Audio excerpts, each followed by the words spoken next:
میں Alima be be کی بات میں تھوڑا اضافہ کر دیتا ہوں. جیسے انہوں نے فرمایا کہ انشاءاللہ یہ کیس ایک یا زیادہ سے زیادہ 2 پیشیوں میں ختم ہو جائے گا.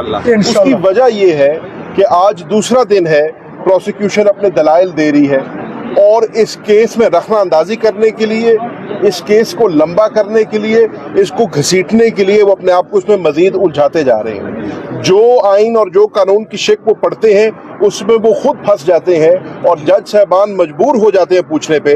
مثال کے طور پہ آج جو ایک بہت مین پیش رفت ہوئی ہے وہ یہ ہوئی کہ جس سائفر کے بارے میں ہم نے صرف سنا تھا, دیکھا نہیں تھا, نہ آپ نے دیکھا, نہ میں نے دیکھا, نہ جج صاحب نے دیکھا, نہ ڈیفینس کے وکیلوں نے دیکھا, نہ سپریم کورٹ کے ججز نے دیکھا.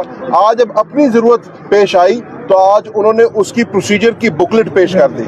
تو جج صاحبان نے اس پہ ایک بڑی کین آبزرویشن دی, اور جج صاحبان نے فرمایا کہ آپ لوگوں نے سزائے موت مانگی ہے ایک سابق وزیر اعظم پاکستان اور ایک سابق وزیر خارجہ پاکستان کی, ایک ایسے کیس میں جس کا جو مدعا ہے, جس کے اوپر کیس بنایا ہے, وہ کسی نے دیکھا ہی نہیں ہے.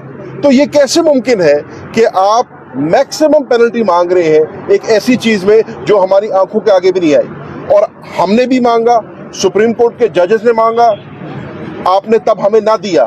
آج جب آپ کو ضرورت پڑی ہے تو وہ قدرتی طور پہ سامنے آ گئی ہے. تو آپ یہ دیکھ رہے ہیں کہ پروسیکیوشن کے پاس دینے کو دلائل کوئی نہیں ہے, وہ رخنہ اندازی کر رہے ہیں.